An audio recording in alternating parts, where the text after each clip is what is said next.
అభ్యుదయం అంటే అర్థం తెలియని వాళ్ళు ఇవాళ అవాస్తవాలు చెప్తుంటే మేము చూస్తా కూర్చోవాలన్నా సార్ నిజాలు చెప్పాల్సిన బాధ్యత మా మీద ఉన్నది. అధ్యక్ష వారు చెప్పారు నిన్న మేము 2 గ్యారంటీలు అందులో చెప్పినారు, ఏది గవర్నర్ గారి ప్రసంగంలో 2 గ్యారంటీలు ఆల్రెడీ అమలు చేసినామన్నారు. అధ్యక్ష ఇది అధ్యక్ష వాళ్ళు ఇచ్చిన 6 గ్యారంటీలు ఇవి. ఇక్కడ కూర్చున్న ముఖ్యమంత్రి గారు సంతకం పెట్టినరు, ఉప ముఖ్యమంత్రి గారు కూడా సంతకం పెట్టినరు. 6లో 2 అమలైపోయినాయి అన్నారు. అధ్యక్ష ఏంది అధ్యక్ష మహాలక్ష్మిలో ఏం చెప్పినరు? ప్రతి నెల మహిళలకు 2,500 రూపాయలు, 500 రూపాయలకే సిలిండరు, ఉచిత బస్సు ప్రయాణం. అదేవిధంగా చేయూత అని ఇంకోటి ఉంది అధ్యక్ష, 4,000 రూపాయల నెలవారీ పెన్షన్. అదేవిధంగా 10 లక్షల రాజీవ్ ఆరోగ్యశ్రీ. బయటనేమో పోస్టర్లు వేసుకున్నారు, 2 రోజుల్లోనే 2 గ్యారంటీలు చేసినాం. అధ్యక్ష ఏం చేసింది అధ్యక్ష? మహాలక్ష్మిలో ఉచిత బస్సు ప్రయాణం అనేది అంటే 3వ వంతు, ఆ 3వ వంతు కూడా మొత్తం చేయలే. సూపర్ లగ్జరీ కూడా ఫ్రీ అని పెట్టిండ్రు ఇచ్చినప్పుడు గ్యారంటీ కార్డుల మీద. ఇచ్చింది మాత్రం ఈరోజు పల్లె వెలుగు, సిటీ బస్సులు, ఆర్డినరీ బస్సులు, ఎక్స్ప్రెస్ బస్సులు తప్ప లగ్జరీ లేదు, గరుడ లేదు. అధ్యక్ష ఇంకోటి మరి నేను అడుగుతా ఉన్న, రాష్ట్రంలోని మహిళలందరి తరపున ఎవరైతే మీకు ఓటేసినారో వారందరి తరపున, ఓటు వేయని వారి తరపున కూడా అధ్యక్ష ఈ 2,500 రూపాయలు మహిళలకు ఇచ్చే కార్యక్రమం, రాష్ట్రంలోని మహాలక్ష్మి కార్యక్రమం 1.5 కోటి ఆడబిడ్డలు ఎదురు చూస్తూ ఉన్నారు. 1.5 కోటి మంది ఆడబిడ్డలు ఎదురు చూస్తూ ఉన్నారు. మా ఖాతాల్లో 2,500 రూపాయలు ఎప్పటి నుంచి పడతాయి? 100 రోజుల్లో పూర్తి చేస్తామన్నారు. మార్చి 17 మీకు కౌంట్ డౌన్ స్టార్ట్ అయింది. డిసెంబర్ 7 స్టార్ట్ అయింది. మార్చి 17కు 100 రోజులు నిండుతుంది. ఆ 100 రోజుల లోపల 1.5 కోటి మంది మహిళల ఖాతాల్లో 2,500 వేస్తారా అయ్యారా? 90 లక్షల తెల్ల కార్డులు ఉన్నాయి. 90 లక్షల తెల్ల కార్డులకు మరి సిలిండర్ ఇస్తారా అయ్యారా? చూస్తాం అధ్యక్ష. ఇస్తే స్వాగతిస్తాం, తప్పకుండా ఇస్తే మీ వెల్కమ్ ఇట్ ఇవ్వాలనే కోరుతున్నాం, తప్పకుండా ఇవ్వాలని కోరుతున్నాం. అధ్యక్ష ఇక్కడ చెప్పారు I'm not yielding sir, I'm not yielding sir. చేయూత కింద చెప్పారు అధ్యక్ష, 4,000 రూపాయలు ఇస్తామన్నారు నెలకు. డిసెంబర్ 9 నుంచే స్టార్ట్ చేస్తా అని రేవంత్ రెడ్డి గారు స్వయంగా చెప్పినారు. నేను వారిని ఇంకా రేవంత్ రెడ్డి గారే అంటున్నాను. కల్వకుంట్ల చంద్రశేఖర్ రావు అనే ఏకవచనంతో ఆయన మాట్లాడినా నేను రేవంత్ రెడ్డి గారని అంటే అధ్యక్ష, ఎందుకంటే మాకు ఆ ఇంగితం ఉంది, ఆ సంస్కారం ఉంది. ఎందుకంటే ముఖ్యమంత్రి అనే పదవి వ్యక్తిది కాదు అధ్యక్ష. నేను అందుకే అంటా ఉన్నా అధ్యక్ష, సంస్కారం అనేది రావాలి అధ్యక్ష, స్వతహాగా నేర్పితే రాదు అధ్యక్ష. ఇంకో మాట చెప్తా ఉన్నా అధ్యక్ష, 2 గ్యారంటీలు 10 లక్షల ఆరోగ్యశ్రీ. ఇక్కడ హరీష్ రావు గారు ఉన్నారు అధ్యక్ష. హరీష్ రావు గారు వైద్య ఆరోగ్య శాఖ మంత్రిగా ఉన్నప్పుడే 10 లక్షల ఆరోగ్యశ్రీ మేము అమలు చేసి సంవత్సరం దాటిపోయింది సార్. అది వారికి తెలియదన్న విషయం తెలియదు, తెలుసుకునే ప్రయత్నం చేయరు, అవగాహన లేదు, అనుభవం లేదు, ఇక నడుస్తూ ఉంది అధ్యక్ష. ఢిల్లీ నుంచి నామినేట్ అయి వస్తే గట్లే ఉంటుంది అధ్యక్ష. 2 గ్యారంటీలు అమలు చేసినాం అనేది అచ్చు తప్పు. 2 గ్యారంటీల్లో మీరు అమలు చేసింది పావలా వంతు కూడా కాదు. ఇది ప్రజలను మభ్యపెట్టడమే, బుకాయించడమే తప్ప ఇంకోటి కాదు. ప్రజావాణి ప్రారంభించినాం. ప్రజావాణి కొత్తగా ప్రారంభించేది ఏంటి అధ్యక్ష? ఎప్పటి నుంచో ఉన్నది, ప్రతి మండే కలెక్టర్ ఆఫీసులో నడుస్తూనే ఉంది. మీరు ప్రారంభించిందే ఉంది.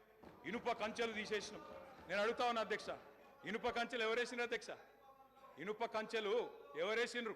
2012లో వేసిందే కాంగ్రెస్ ప్రభుత్వం, కిరణ్ కుమార్ రెడ్డి నాయకత్వం. వాళ్ళు వేసిన కంచెలు వాళ్ళే తీసి ఆ ఇల్లును బట్టన్న కప్పచెప్పి ఇప్పుడు అక్కడ ముఖ్యమంత్రి ఉంటలేరు కాబట్టి సహజంగా అక్కడ సెక్యూరిటీ అవసరం లేదని సెక్యూరిటీ తీసేసి దానికి మేమేదో గోడలు బద్దలు కొట్టినాం, కంచెలు తీసేసినాం. అధ్యక్ష ఈ బిల్డప్లు ప్రజలు నమ్మరు అధ్యక్ష.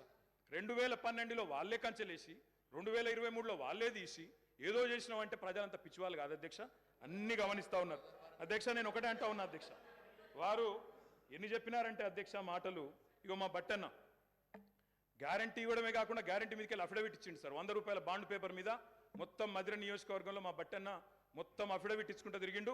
ప్రజలు నమ్మతలేరో నమ్ముతారో నమ్మరో అని చెప్పి అఫిడవిట్ ఇచ్చిండు అధ్యక్ష. నో ప్రాబ్లం, తప్పకుండా వారు చేయాలనే కోరుతున్నాం, చేస్తే పూర్తిగా సహకరిస్తామని చెప్పి కూడా తెలియజేస్తా ఉన్నాం.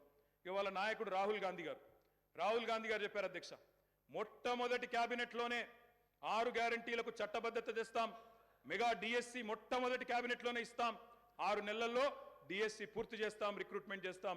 మొట్టమొదటి క్యాబినెట్. ఇప్పుడు 3 క్యాబినెట్లు అయినట్టున్నాయి అధ్యక్ష.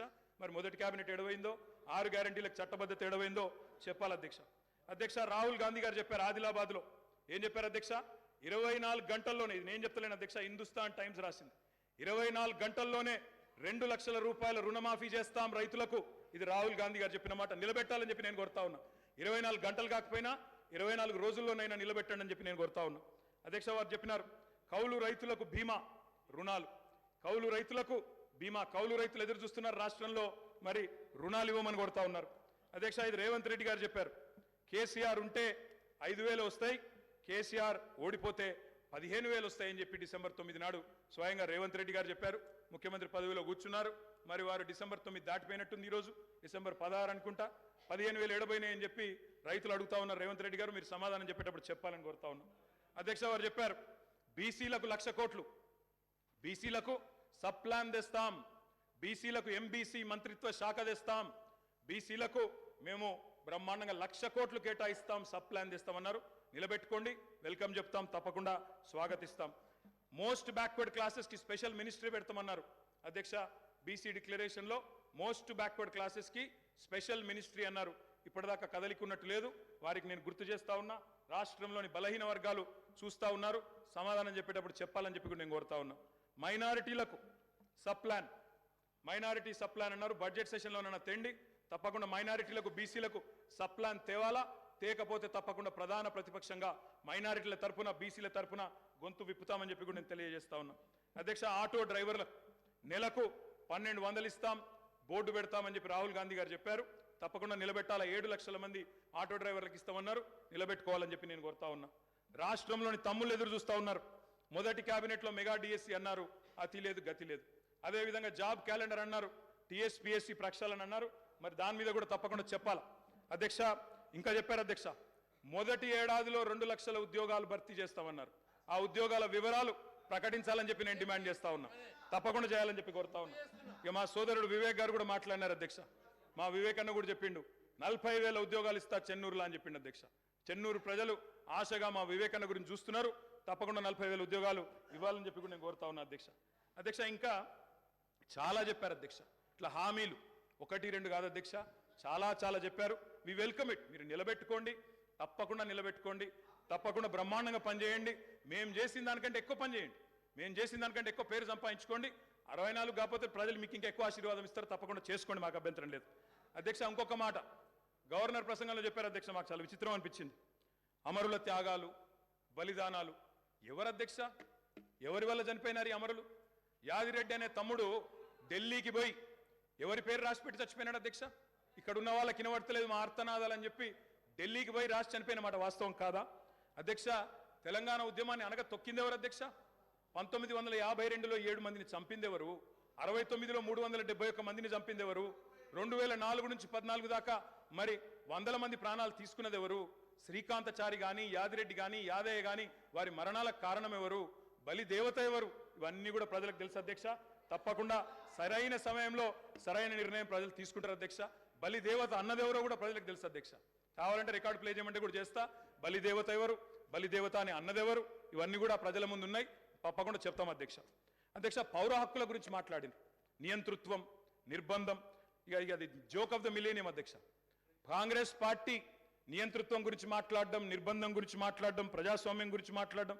ఎన్కౌంటర్ల పేరిట 100 మందిని కాల్చి చంపింది ఎవరు అధ్యక్ష? ఎమర్జెన్సీ పెట్టింది ఎవరు అధ్యక్ష? తెలంగాణలో నెత్తురు కారిచ్చింది ఎవరు అధ్యక్ష? పౌర హక్కుల హననం చేసింది ఎవరు అధ్యక్ష? మీ హయాంలోనే కదా గ్రీన్ టైగర్లు, బ్లాక్ కోబ్రాలు, నయీం ముఠాలు విచ్చలవిడిగా తిరిగింది ఎవరు? పెంచింది ఎవరు అధ్యక్ష? వీళ్ళు కాదా? ఇలా మాట్లాడుతున్నారు అధ్యక్ష పౌర హక్కుల గురించి.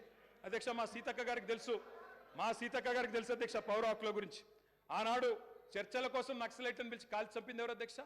వీళ్ళు కాదా అధ్యక్ష? నేనేమంటున్నా అంటే ఇవాళ వచ్చి 1000 ఎలుకలు తిన్న పిల్లి తీర్థయాత్రలకు బయలుదేరినట్టు చాలా నీతివంతమైన మాటలు మాట్లాడతామంటే కుదరదు అధ్యక్ష. చరిత్ర చెరిపేస్తే చెరిగిపోదు, చించేస్తే చినిపోదు అధ్యక్ష. ఇంకొక మాట, ఇక చాలా ఉన్నాయి అధ్యక్ష చెప్పాలంటే.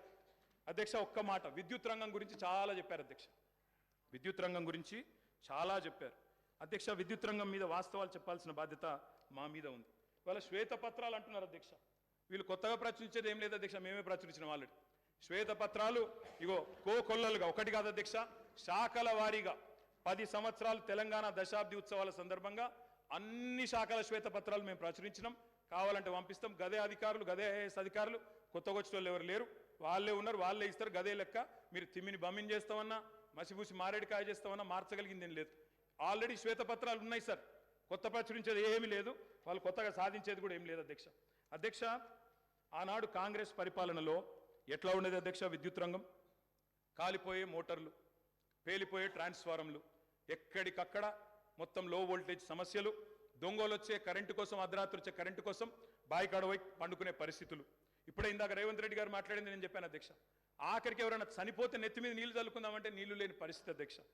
మరి ఇది నేను చెప్తున్న మాట కాదు అధ్యక్ష, ఈనాడు పేపర్లో రాసిన వార్త 2009 నుంచి 13 మధ్యలో 2009 నుంచి 13 మధ్యలో 4 ఏళ్లలోనే 8198 మంది రైతులు కరెంటు షాక్లతో అధ్యక్ష, ఇది బలవన్మరణాలు కాదు, ఆత్మహత్యలు కాదు, కేవలం కరెంటు షాక్లతో చచ్చిపోయిన రైతులే 8198. ఇవాళ 55 ఏళ్ల చరిత్ర తీస్తే చక్రొచ్చి పడతారు, నేను చెప్పాది అది, నేను దాని జోలికి కూడా పోను అధ్యక్ష. ఇది చెప్పాలంటే చాలా ఉన్నాయి అధ్యక్ష. మా కౌశిక్ రెడ్డి గారు ఇక్కడే ఉన్నారు, హుజూరాబాద్ ఎమ్మెల్యే గారు. ఆ ఎమ్మెల్యే గారు గతంలో అక్కడ హుజూరాబాద్లో మరి కేసీఆర్ గారు స్వయంగా పోయి అక్కడ భిక్షపతి అని ఒక రైతు చనిపోతే మా మధుసూనాచారి గారు మాజీ స్పీకర్ గారు కేసీఆర్ గారు స్వయంగా పోయి ఆ రైతును పరామర్శించి ఆ కుటుంబాన్ని ఆదుకున్న పరిస్థితి, పాము కాటుతో చనిపోయినారు అధ్యక్ష. ఏముండే అధ్యక్ష కాంగ్రెస్ పార్టీ ప్రభుత్వం యొక్క పర్ఫార్మెన్స్, పరిశ్రమలకు వారానికి 2 రోజులు పవర్ హాలిడేలు, రైతులకు ఏనాడు 5-6 గంటల మించి కరెంట్ ఇయ్యలే, ఎప్పటికప్పుడు మూతబడ్డ వేల కార్ఖానాలు, ఇక రాస్తే రామాయణం అంతా చెప్తే మహాభారతం అంతా అన్నట్టు సబ్ స్టేషన్ల ముంగట ధర్నాలు, ఇక ఎక్కడికక్కడ ఎండిపోయిన వరి చేన్లు మక్కంకులతో రైతుల రాస్తారు రోకోలు.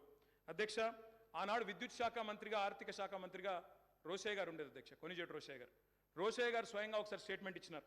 ఏమని, నేను గనక 1 సంవత్సరంన్నర లోపల విద్యుత్ వ్యవస్థను చక్కగా చేయకపోతే ఉరేసుకుంటా అన్నారు అధ్యక్ష ఇదే శాసనసభలో.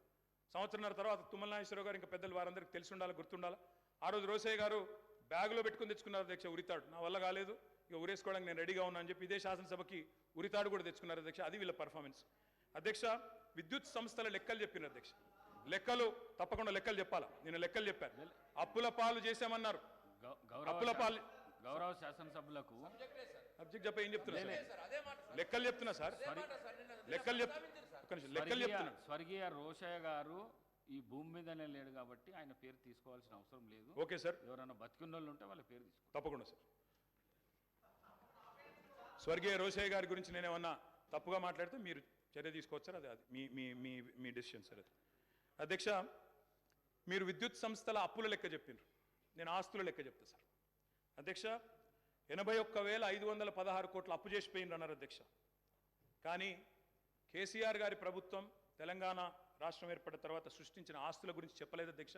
ఉద్దేశపూర్వకంగా బదనాం చేయడానికి, బట్టగాల్చి మీదేయడానికి, అప్పుల సాకు చెప్పి 6 గ్యారంటీలు గొట్టెతందుకు ఒక ఉపోద్ఘాతాన్ని రూపొందించి ఇగో అప్పుల పాలైపోయింది దివాలా తీసిందని చెప్పి తప్పించుకోవడానికి తప్ప ఇంకోటి కాదు అధ్యక్ష. అధ్యక్ష టీఎస్ ట్రాన్స్కో అధ్యక్ష, ఇంకొక మాటలో చెప్పాలంటే అధ్యక్ష వీళ్ళు అప్పచెప్పిపోయినాడు 2014లో. విద్యుత్ శాఖ అతి భయంకరమైన శాఖ అధ్యక్ష, అతి భయంకరమైన శాఖ, అత్యంత దురవస్థలో మాకు అప్పచెప్పిపోయినారు. అప్పచెప్పిపోయినప్పుడు ఏంది అధ్యక్ష పరిస్థితి, 2700 మెగావాట్ల కరెంటు లోటు ఆ రోజు తెలంగాణ ఏర్పడ్డ నాడు, 22,423 కోట్ల అప్పులు మీరు అప్పచెప్పినాడు మాకు, 22,423 కోట్ల అప్పులు అధ్యక్ష. ఆనాడు ఇది ఆ రోజు మీరు అప్పచెప్పినప్పుడు అప్పులు 22,000, లోటు 2,700 అధ్యక్ష. ట్రాన్స్కో ఆస్తులు అధ్యక్ష, లెక్క వాళ్ళేమో అప్పులు చెప్పారు, నేను ఆస్తులు చెప్తున్నా. ట్రాన్స్కో ఆస్తులు వాళ్ళు అప్పచెప్పిపోయినాడు మాకు 2014లో 7,461 కోట్లు. ఈరోజు అధ్యక్ష ట్రాన్స్కో ఆస్తులు మళ్ళీ తిరిగి మేము వాళ్ళకి అప్పచెప్పినప్పుడు 24,476 కోట్ల అధ్యక్ష. జెన్కో ఆస్తులు అధ్యక్ష, టీఎస్ జెన్కో ఆస్తులు ఆనాడు 19,607 కోట్లు 2014లో, ఈరోజు 53,963 కోట్ల అధ్యక్ష.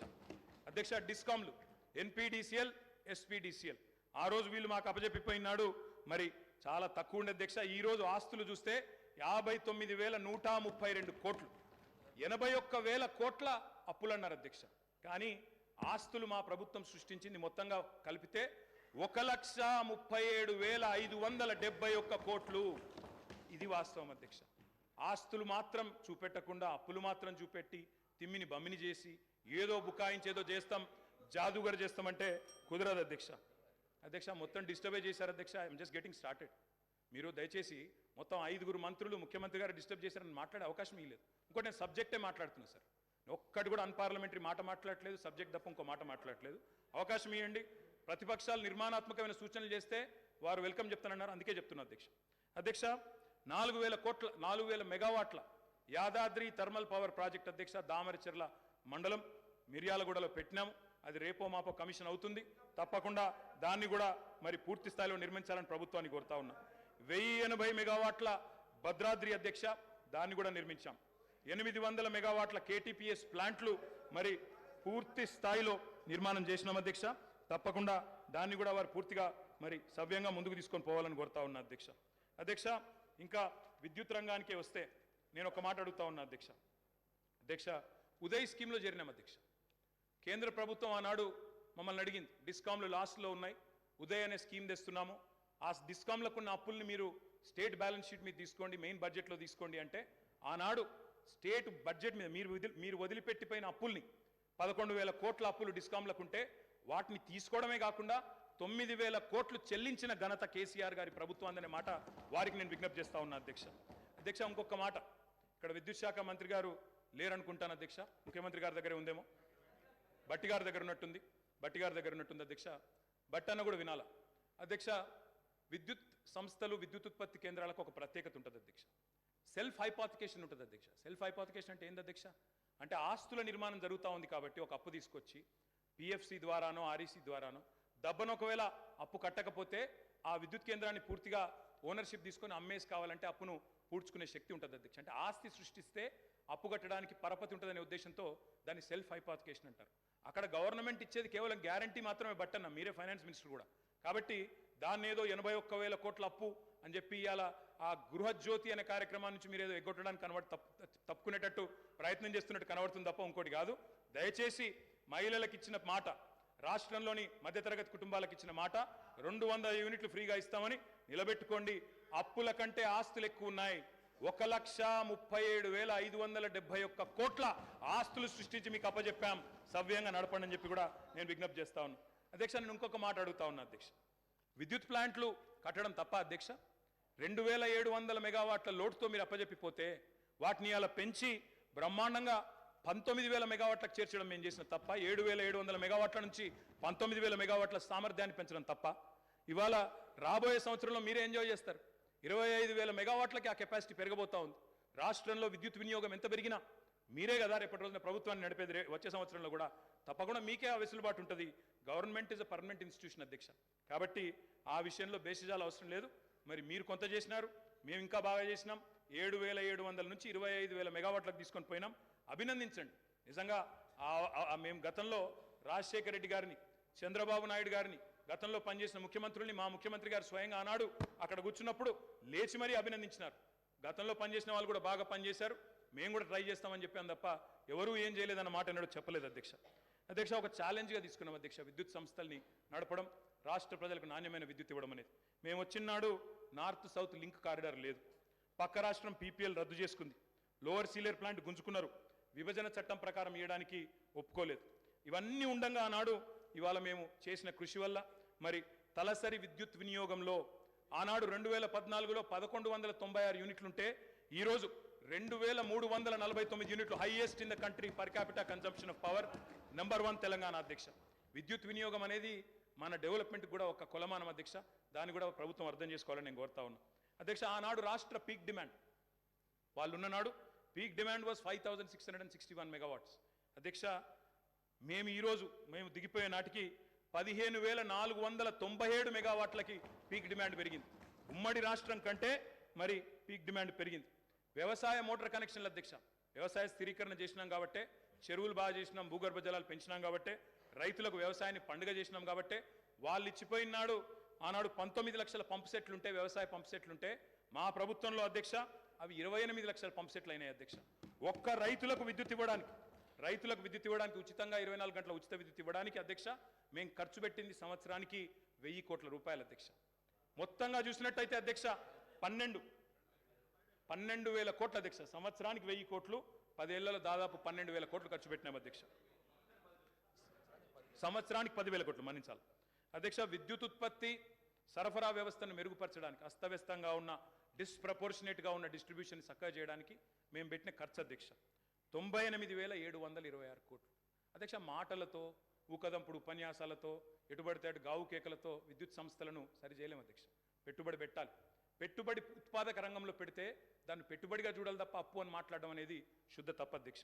అధ్యక్ష, నేను ఇంకొక లెక్క చెప్పాలి అధ్యక్ష. వారు మాకు అప్పజెప్పిపోయిన నాడు ఉన్న 400 kV సబ్స్టేషన్లు తెలంగాణలో 6, ఈరోజు 28 అధ్యక్ష. మేము 2014లో బాధ్యతలు చేపట్టిన నాడు 220 kV సబ్స్టేషన్లు 51, మేము కట్టింది 10 ఏళ్లలో మరొక 52, మొత్తం కలిపి ఈరోజు 103. 220 kV సబ్స్టేషన్లు, 132 kV సబ్స్టేషన్లు నాడు 176, ఈరోజు 252. 33/11 kV సబ్స్టేషన్లు ఆనాడు 2138, ఈరోజు 3221. కరెంటు లైన్లు ఆనాడు హై టెన్షన్ లైన్లు తీసుకుంటే అధ్యక్ష 2014లో 16,379 కిలోమీటర్లు, ఈరోజు మేము దిగిపోయే నాటికి 28,446 కిలోమీటర్లు. లో టెన్షన్ లైన్లు ఆనాడు 4,89,000 కిలోమీటర్లు ఉంటే మేము దిగిపోయే నాటికి 6,52,000 కిలోమీటర్లు. మరి మేము పని చేసినామా లేదా? ఈ ఆస్తులు శాశ్వతంగా తెలంగాణకు దక్కుతాయా లేదా? మీరే ఆలోచించాలా, చూసే ప్రజలే ఆలోచించాలని చెప్పి నేను కోరుతా ఉన్నాను. అధ్యక్ష, రైతు పొలం ఎండిపోకూడదు అనే ఒక కమిట్మెంట్తో ఆనాడు కేసీఆర్ గారు పడ్డ తపన అధ్యక్ష. ఓపెన్ మార్కెట్లో, ఎందుకంటే 2,700 మెగావాట్ల లోడ్తో ప్రారంభమైంది మా ప్రయాణం, అందుకే ఓపెన్ మార్కెట్కి పోయినాం. ఎంత ఖర్చైనా విరవకుండా రైతు పొలం ఎండనీయకుండా 10 ఏళ్ళు నడిపినాం అధ్యక్ష. ఒక్క సంవత్సరం కూడా క్రాప్ హాలిడే ఇవ్వకుండా నడిపిన ఘనత గౌరవ పెద్దలు కేసీఆర్ గారికి దక్కుతుంది అధ్యక్ష. అధ్యక్ష, విదేశీ బొగ్గు దిగుమతితో ఎన్టీపీసీ లాంటి ఇతర సంస్థల కరెంట్ రేట్లు విపరీతంగా పెరిగినాయి అధ్యక్ష. పెరిగిన తర్వాత కూడా మరి వాళ్ళు మా మీద అదనపు భారం మోపినారు. 12,718 కోట్ల ట్రూ అప్ ఛార్జీలు మా మీద వేయబోతే ఆ ట్రూ అప్ ఛార్జీలు కూడా వినియోగదారుల మీద, రైతుల మీద, మహిళల మీద, గృహాల మీద వేయకుండా మొత్తం కూడా భరించింది ఆనాడు తెలంగాణ ప్రభుత్వం అధ్యక్ష. 12,718 కోట్ల అదనపు భారాన్ని కూడా మోసినాం.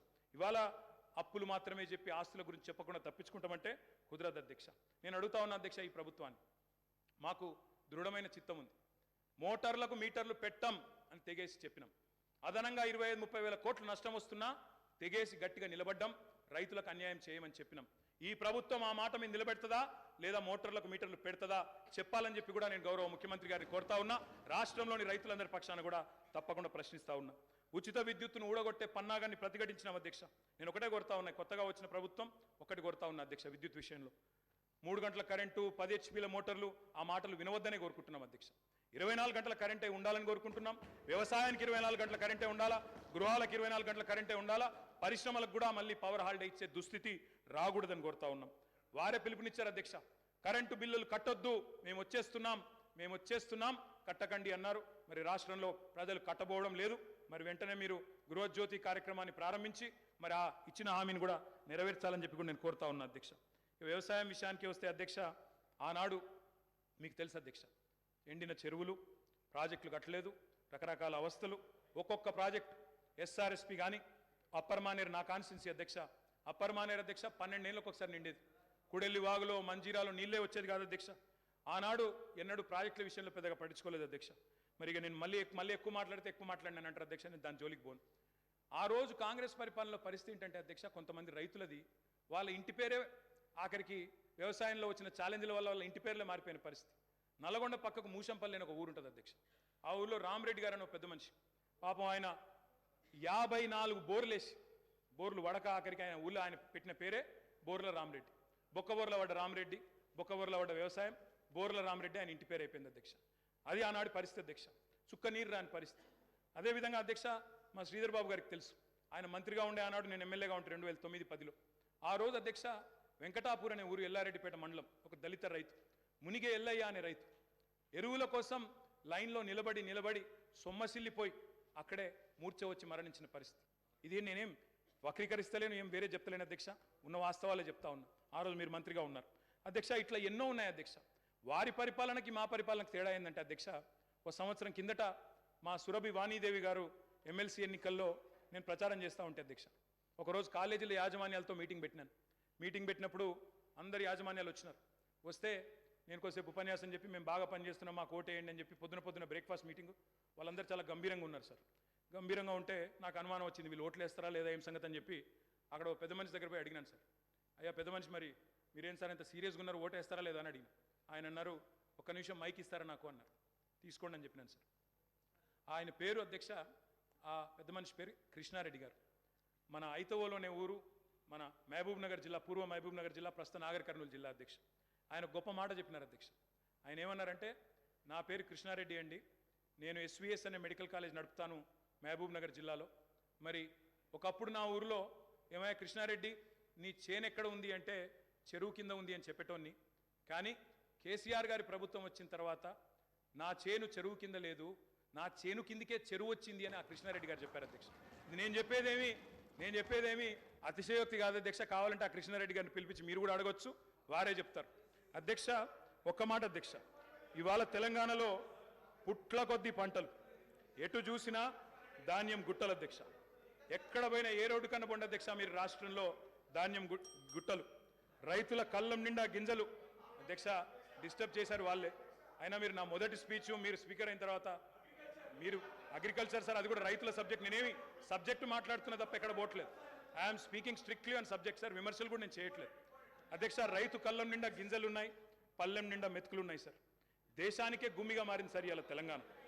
అన్నమో రామచంద్ర అని ఏడ్చిన తెలంగాణ అధ్యక్ష ఇవాళ దేశానికి అన్నం పెట్టే స్థాయికి వచ్చింది. ఒక మాటలో చెప్తా అధ్యక్ష, 2014లో ఆనాడు మొత్తం ప్రభుత్వం సేకరించిన ధాన్యం, సివిల్ సప్లైస్ కార్పొరేషన్ ద్వారా ఆనాడు ప్రభుత్వం సేకరించిన ధాన్యం, వరి ధాన్యం అధ్యక్ష 2014లో 2 పంటలు కలిపి, వానాకాలం యాసంగి కలిపి 24 లక్షల మెట్రిక్ టన్నులు సార్. పోయిన సంవత్సరం అధ్యక్ష 2022-23లో మరి మా ప్రభుత్వం వచ్చిన తర్వాత 10 ఏళ్ళు మేము తీసుకున్న చర్యల వల్ల మరి 1,30,00,000 మెట్రిక్ టన్నుల ధాన్యాన్ని సేకరించే స్థాయికి సివిల్ సప్లైస్ కార్పొరేషన్ ఎదిగింది అధ్యక్ష. 9 ఏళ్లలో రైతుల నుంచి 1,30,000 కోట్ల విలువ చేసే ధాన్యాన్ని కొనుగోలు చేసినాం. పంటల విస్తీర్ణాన్ని 1,31,00,000 ఎకరాల నుంచి 2,68,00,000 ఎకరాలకు చేర్చింది కేసీఆర్ గారి ప్రభుత్వం అధ్యక్ష. ఎట్లా సాధ్యమైంది అధ్యక్ష ఇది? కడుపు నిండా కరెంటు, 2 పంటలకు పెట్టుబడి, 31,000 కోట్ల రుణమాఫీ, మిషన్ కాకతీయ, ఇంకా చెప్పాలంటే చాలా ఉన్నాయి అధ్యక్ష. కొత్త గోడౌన్లు, కొత్తగా ఎన్నో కార్యక్రమాలు ఉన్నాయి. నేను అనేది ఒకటే అధ్యక్ష, మీరు మాటిచ్చారు, రైతు భరోసా అన్నారు, డిసెంబర్ 9 నాడే 15,000 వేస్తాం, ఒక 4 రోజుల తర్వాత ఆగితే 10,000 కాదు 15,000 పడతాయన్నారు. కేసీఆర్ ఓడిపోతే 15,000 వస్తాయన్నారు. మరి రైతులు ఎదురు చూస్తున్నారు, వేయాలనే కోరుతా ఉన్నాం. అదేవిధంగా మీరు చెప్పారు 2 లక్షల రుణమాఫీ ఏకకాలంలో సింగిల్ స్ట్రోక్ చేస్తామన్నారు. 24 గంటలు అన్నారు, 24 రోజుల్లోనే చేయమని చెప్పి రాష్ట్రంలోని లక్షలాది మంది రైతుల తరపున కోరుతా ఉన్నారు. అదేవిధంగా అప్పు లేకపోతే అర్జెంటుగా బ్యాంకుకు పోండి, 2 లక్షల వరకు లోన్ తెచ్చుకోండి అని స్వయంగా ముఖ్యమంత్రి గారు, ఆనాటి పిసిసి అధ్యక్షుడు వారే పిలుపునిచ్చినారు. ఆయన పిలుపుని అందుకొని స్ఫూర్తి తీసుకొని రైతులు లోన్లు తెచ్చుకున్నారు, ఎదురు చూస్తున్నారు. మరి వెంటనే 2 లక్షల రుణమాఫీ జరుగుతుందని. అదేవిధంగా అధ్యక్ష రైతు బీమా పెట్టాం, ఇంకా చాలా కార్యక్రమాలు చేసినాం. మీరు కౌలు రైతులకు కూడా బీమా అన్నారు, తప్పకుండా చేయండి, వీల్ వెల్కమ్ ఇట్. ఇంకొక మాట కూడా నేను చెప్తా ఉన్నా అధ్యక్ష, వ్యవసాయం విషయానికి వస్తే నాకు బాధ ఎక్కడ అనిపించిందంటే అధ్యక్ష, నిన్న గవర్నర్ ప్రసంగంలో పౌర సరఫరాల శాఖ గురించి కూడా అసత్యాలు చెప్పారు అధ్యక్ష, సత్యదూరమైన విషయాలు చెప్పారు. 56,000 కోట్ల అప్పులున్నాయి సివిల్ సప్లైస్ కార్పొరేషన్కి అని చెప్పినారు. మంత్రి గారు లేరు కానీ చెప్తాను అధ్యక్ష, ఇది శుద్ధ సత్యదూరమైన మాట అధ్యక్ష. పౌర సరఫరాల శాఖ యొక్క విధి ఏంది అధ్యక్ష? రైతుల దగ్గర ధాన్యం కొనాలి, ఎఫ్సిఐకి మిల్లింగ్ చేసి అమ్మాలి. ఈరోజు పరిస్థితి ఏంటంటే అధ్యక్ష, నేను కూడా లెక్కలు తీసుకున్నాను. పౌర సరఫరాల శాఖ దగ్గర ప్రస్తుతం ఉన్న స్టాకుల విలువ దాదాపు 30,000 కోట్ల విలువ చేసే స్టాకులు ఇవాళ పౌర సరఫరాల శాఖ దగ్గర ఉన్నాయి. రిసీవబుల్స్ అంటే కేంద్రానికి మనం ఆల్రెడీ ఇచ్చిన ధాన్యానికి విరుద్ధంగా మనకు రావాల్సిన డబ్బులు అధ్యక్ష దాదాపు 17,000 కోట్లు ఉన్నాయి. అంటే 2 కలిపితేనే 47,000 కోట్ల రూపాయలు అయితే స్టాక్ల రూపంలో లేదా రిసీవబుల్స్ రూపంలో మీ దగ్గర ఉన్నాయి. కానీ మీరేం చేస్తున్నారు అధ్యక్ష? వీటిని చూపెట్టకుండా, రిసీవబుల్స్ చూపెట్టకుండా, స్టాక్ యొక్క మార్కెట్ వాల్యూ చెప్పకుండా 56,000 కోట్ల అప్పులు అని చెప్తా ఉన్నారు అధ్యక్ష. అప్పులు కూడా ఎక్కడ ఉంటాయి అధ్యక్ష? సివిల్ సప్లైస్ కార్పొరేషన్కి. రైతు దగ్గర మనం పంట కొంటాం, కొన్న తర్వాత వాళ్ళకి పైసలు ఇవ్వాలి, మనం మిల్లింగ్ చేసి మళ్ళీ ఎఫ్సిఐకి ఇవ్వాలి. ఎఫ్సిఐ నుంచి పైసలు వచ్చే వరకు 4-5 నెలలు అవుతుంది సార్, అప్పుడప్పుడు 6-7 నెలలు కూడా అవుతుంది.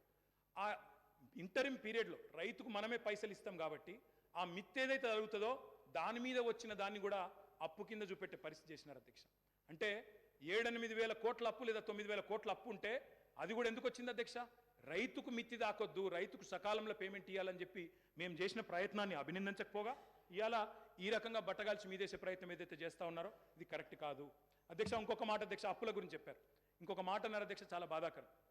ఏమన్నారు అధ్యక్ష? ఎంత దారుణమైన మాట అంటే, ఇందాక దారుణమైన ప్రసంగం ఎందుకన్నా అంటే ఎంత మాట అన్నారు అధ్యక్ష?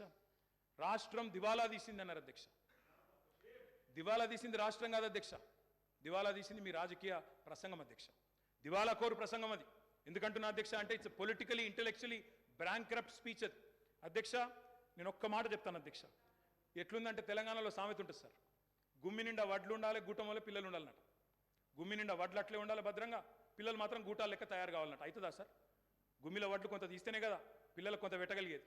అందుకే అంటా ఉన్నా అధ్యక్ష, నేను ఇవాళ తెలంగాణ తన ఆర్థిక పరపతిని వినియోగించుకొని బ్రహ్మాండంగా భవిష్యత్తు మీద పెట్టుబడి పెట్టింది, క్యాపిటల్ ఎక్స్పెండిచర్ చేసింది. మేము ఇవాళ చేసిన ప్రయత్నం వల్ల ఏం జరిగింది అధ్యక్ష? బ్రహ్మాండంగా ఈరోజు 1-2 కాదు అధ్యక్ష, కేంద్ర ప్రభుత్వ సంస్థలే చెప్తా ఉన్నాయి. Telangana per capital income highest in the country అనే మాట స్వయంగా రిజర్వ్ బ్యాంక్ ఆఫ్ ఇండియా చెప్తా ఉంది. ఏ స్టేట్లో లేని పర్ క్యాపిటల్ తలసరి ఆదాయం తెలంగాణదని చెప్తా ఉంది. అధ్యక్ష, మరి అప్పు అంటారు, అప్పు చేసి మేము దేని మీద పెట్టినాం అధ్యక్ష? అప్పు అంటారు, ఆస్తుల గురించి చెప్పరు అధ్యక్ష. నెట్వర్త్ చూడరు, నెట్వర్త్ గురించి చెప్పరు. అప్పు చేసి మీలాగా పప్పు పిల్లలు పంచలేదు మేము. అప్పు చేసి చెప్తాను సార్, కాళేశ్వరం తొందర ఎందుకు పడుతున్నాం? చెప్తా తొందర ఎందుకు పడుతున్నాం? బరాబర్